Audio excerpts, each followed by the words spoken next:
कब्रिस्तान में खड़े होकर के ये रस्मन ऐलान किया जाता है, मेरे बाप पे किसी का कर्जा हो या तो आके ले ले या फिर माफ कर दे। का मेरे बाप ने किसी का दिल दुखाया हो, मैं उनका बेटा हो करके उनसे माफी मांगता हूँ। मशीयत का नकीब कहता है, नादान आज तेरी माफी से कुछ नहीं होने वाला। जब इसने थप्पड़ मारा था और मेरे बंदे का दिल टूटा था, आज बदले का दिन आया है। आज आने दे इसे कब्र के अंदर, आज तेरी माफी नहीं सुनी जाएगी। तुम रस्मन खड़े होकर ऐलान करते हो मेरे बाप पे किसी का हक हो तो माफ कर दिया जाए। नहीं, अगर तू जानता है तेरे बाप ने किसी का मारा था, कब्रिस्तान में दफन करने से पहले अपने भाई का हाथ पकड़, चचा का हाथ पकड़, उस जमीन पे लेके जा जहां बाप ने ज्यादा जोती थी, नाप के अपने भाई की, अपने चचा की जमीन को पूरा कर दे। खुदा की कसम, कब्रिस्तान में माफी मांगे ना मांगे, यहाँ हक अदा कर दे। मदीने वाला भी राजी हो जाएगा, काबे वाला भी राजी हो जाएगा। भाई आज ना हमने मुस्तफ़ा का तरीका छोड़ दिया ना, तो नफरतें बढ़ गई। इतनी नफरतें बढ़ गई कि ऊपर वाली मंजिल पे बड़ा भाई रहता है, नीचे वाली मंजिल पे छोटा भाई रहता है। दोनों भाइयों के बीच में सिर्फ एक छत का फासला होता है, सिर्फ एक छत का फासला। लेकिन कई कई साल हो जाते हैं, एक भाई दूसरे भाई को सलाम तक नहीं करता। ये नफरतें हो गई हमारे बीच में पैदा। नफरत इतनी पड़ गई कि भाई भाई को सलाम करने तैयार नहीं, भाई भाई से बात करने तैयार नहीं। कोई मीलों की मसाफत नहीं, बरसों का फासला नहीं, सिर्फ एक छत का फासला है। ऊपर वाला नीचे उतर के जाता तो मुंह करके नहीं देखता भाई के बच्चों की तरफ भी, सीधा मुंह करके चला जाता है। ये इतनी नफरत है क्यों? क्यों? इसकी वजह यह है कि हमने दौलत ही को सब कुछ समझ रखा है। बहुत अहम बात करने लगा हूं, अल्लाह करे आपके दिमाग में ये बात उतर जाए। याद रखिए, आज भी भाई वही है जो बचपन में एक साथ उंगली पकड़ के चलते थे। आज भी बहनें वही हैं जो बचपन में भाइयों को तैयार करके मदरसा और स्कूल भेजती थी। आज भी रिश्तेदार सारे वही हैं, लेकिन नफरतें क्यों पैदा हो गई? कितना फर्क है। जब हम छोटे थे, मदरसे जाते थे, अम्मी कहती थी जल्दी आना, आज आलू के परांठे बनाने हैं, गरम गरम आके खाना। अगर दो भाई अलग स्कूल में मदरसे में जाते थे तो जरूरी तो नहीं दोनों एक साथ आ जाए। हमें आज भी याद है कई बातें कि आगे पीछे आया करते थे। अम्मी कहती थी बड़े वाले से ले जल्दी कर खा, गरम गरम है। वो कहता था अम्मी ठहरना, अभी छोटा भाई नहीं आया है, जब आ जाएगा इकट्ठे खाएंगे तो फिर और मजा आएगा। ये रिश्ते थे हमारे। कहता जब बड़ा आ जाएगा, जब छोटा आ जाएगा ना, तब और मजा आएगा। हम भाई के बगैर पराठा तक खाने तैयार नहीं होते थे। आज भाई के कनपटी पर रख के हम कैसे तमंचा चलाते थे। आज भाई के सीने पर बैठ करके उसी की ज्यादा जमीन छीनने की कोशिश कैसे कर लेते हैं। क्या ये भाई नहीं रहा? ये खून बदल गया, डीएनए बदल गया? नहीं, खून भी वही है, दिल भी वही है, भाई भी वही है। फर्क इतना है, बचपन में जो है दिल में रिश्ते रहते थे, अब जवानी में दिल में दौलत आ गई है। और याद रखिए, जिस दिल में रिश्ते होंगे उस दिल में दौलत की भूख नहीं होगी, और जिस में दिल में दौलत की भूख होगी उस दिल में रिश्ते नहीं रुक सकते, रिश्ते नहीं रुक सकते। इसलिए तुम्हें खुदा का वास्ता कभी किसी का लेके न मरना, किसी के लेके मत मर जाना, वरना याद रखिए ये वो गुनाह है जो खाली तौबा से भी माफ नहीं होना है। हुकूकुल इबाद का बड़ा सख्त मसला है। अब्बा ने 4 इंच दबा ली तो 7 पुश्ते नहीं 27 पुश्ते भी वही जोत रही है। बाप ने 1 फीट जमीन पे कब्जा कर रखा है, बेटे को पता है कि हमने 3 बीसे बढ़ा दिए यहां पे, हाँ 1 कट्ठा बढ़ी है हमारी इसमें जमीन, लेकिन अब्बा मरा तो वो बेटा जो जमीन के 1-1 इंच को जानता है, कब्र पे खड़े होकर कहता मेरे अब्बा ने किसी का लिया हो तो माफ कर देना। होता है कि नहीं? कब्रिस्तान में ये ऐलान होता है कि नहीं? कब्रिस्तान में खड़े होकर के ये रस्मन ऐलान किया जाता है, मेरे बाप पे किसी का कर्जा हो या तो आके ले ले या फिर माफ कर दे। का मेरे बाप ने किसी का दिल दुखाया हो, मैं उनका बेटा हो करके उनसे माफी मांगता हूँ। मशीयत का नकीब कहता है, नादान आज तेरी माफी से कुछ नहीं होने वाला। जब इसने थप्पड़ मारा था और मेरे बंदे का दिल टूटा था, आज बदले का दिन आया है। आज आने दे इसे कब्र के अंदर, आज तेरी माफी नहीं सुनी जाएगी। तुम रस्मन खड़े होकर ऐलान करते हो मेरे बाप पे किसी का हक हो तो माफ कर दिया जाए। नहीं, अगर तू जानता है तेरे बाप ने किसी का मारा था, कब्रिस्तान में दफन करने से पहले अपने भाई का हाथ पकड़, चचा का हाथ पकड़, उस जमीन पे लेके जा जहां बाप ने ज्यादा जोती थी, नाप के अपने भाई की, अपने चचा की जमीन को पूरा कर दे। खुदा की कसम, कब्रिस्तान में माफी मांगे ना मांगे, यहाँ हक अदा कर दे। मदीने वाला भी राजी हो जाएगा, काबे वाला भी राजी हो जाएगा। नारे तकबीर, नारे रिसालत, उर्से मुकद्दस, गरीब नवाज कॉन्फ्रेंस, मुफ्ती हम्माद रजा मुरादाबादी। वाह, तो माफिया भी रस्मन मांग रहे, रस्मन माफिया मांग रहे कब्रिस्तान में खड़े होकर के। ओ भाई, सजा तुमको पानी है, गलती तुमसे हुई है तो मरने से पहले आप माफी मांग लेना। ये मेरी बहनें बैठी हुई हैं, अक्सर मैयतों में जाना होता है, जब तक शोहर जिंदा रहता कोई कदर नहीं, गालियां, ताने, नाशुक्री, और जब मर जाता है तो कफन नोचती है उसका। जो गलती हो गई हो माफ कर जाओ।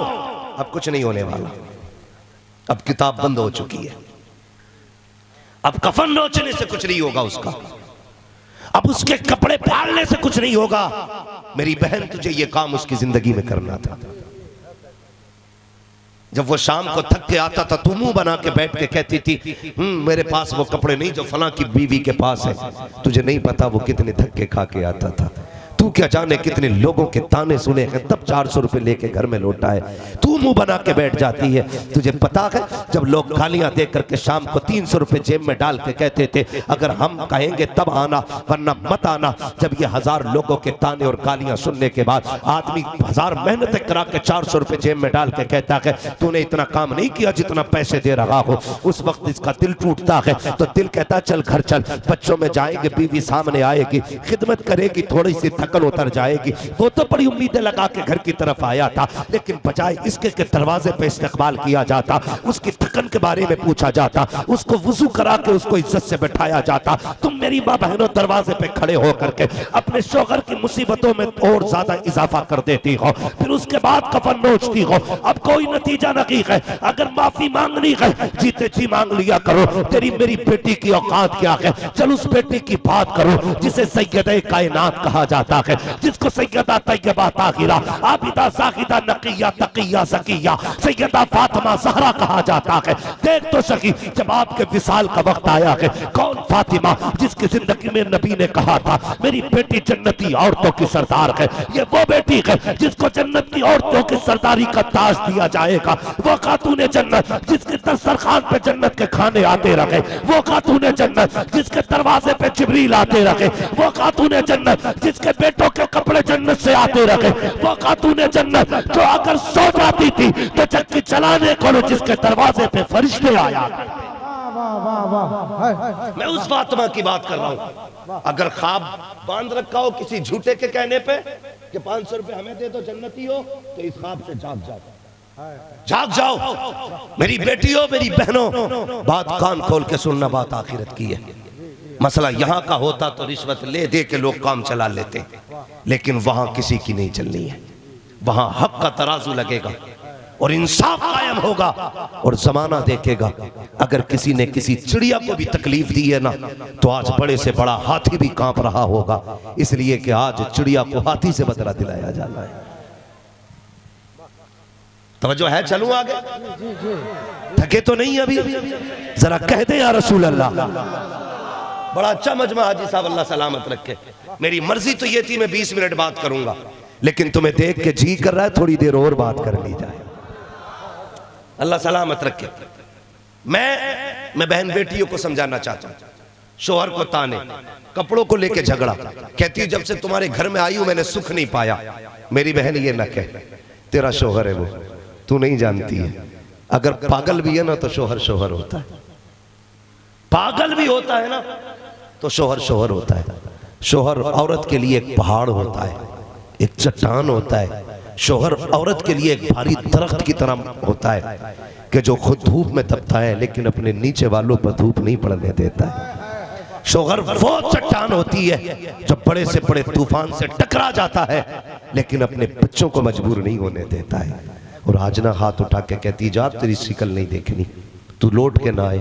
मेरी बहन ये न कहे जिस दिन ये कफन में लिपट गया ना, भैया जरा तवज्जो करो, लो रुमाल हमारा ले लो, हम तकरीर कर रहे हैं, पंचायत नहीं कर रहे, ले लो, जरूरत है तो बस थोड़ी देर सुन ले। तवज्जो है सारे लोगों की। ये पसीना इसलिए नहीं आता है कि मैं रंग दिखाने आया हूं, रंग दिखाने के लिए मुरादाबाद में बहुत जलसे होते। हाँ थोड़ा सा ख्याल करें आप भी हमारी मेहनत का, जरा कहते हैं या रसूल अल्लाह। हाँ आप झोला लेके बैठे, लगता है कमेटी के इंचार्ज सदर है ना, वरना अगर दूर से आए तो अल्लाह सलामत रखे।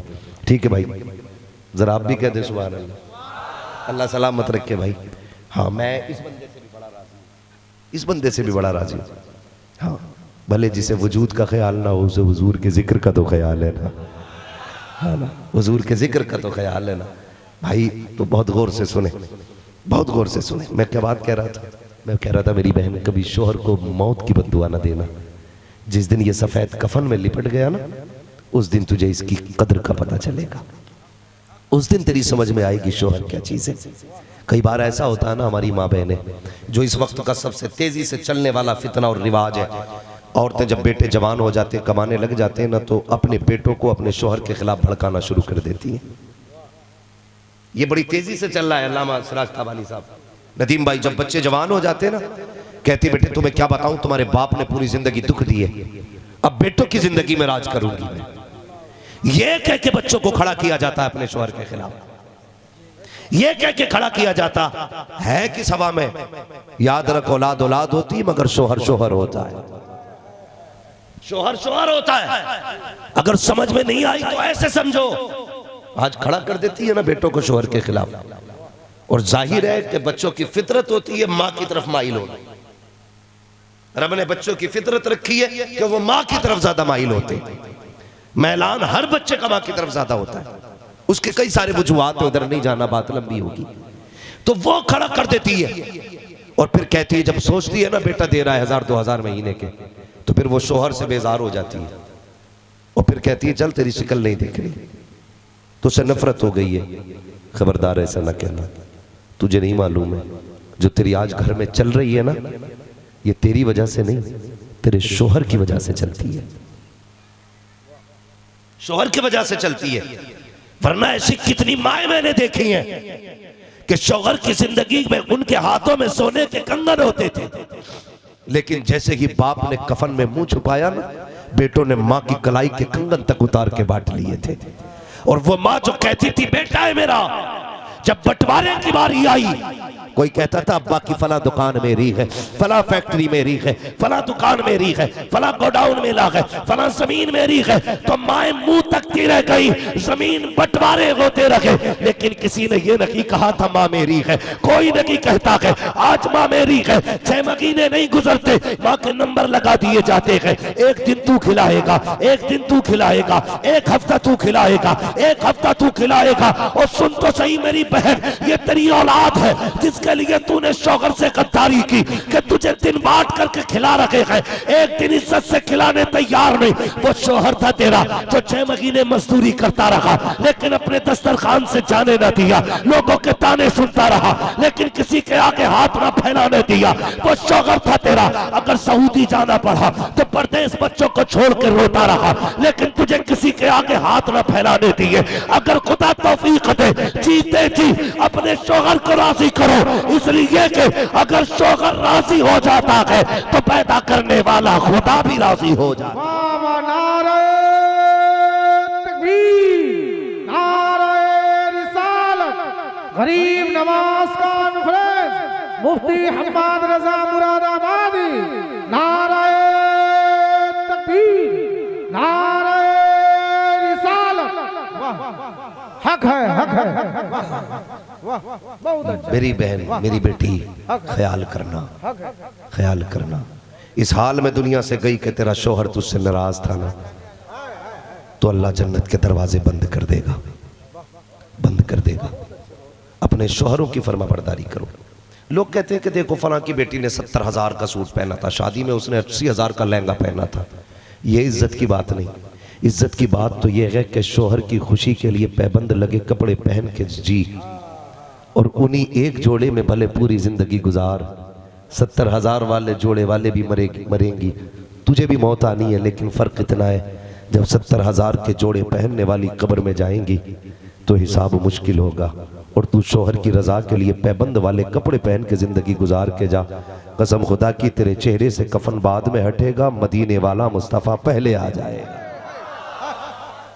हुजूर पहले आ जाएगा। फर्क है ये। और हमारे लिए असल आखिरत है, हमारे लिए असल आखिरत है।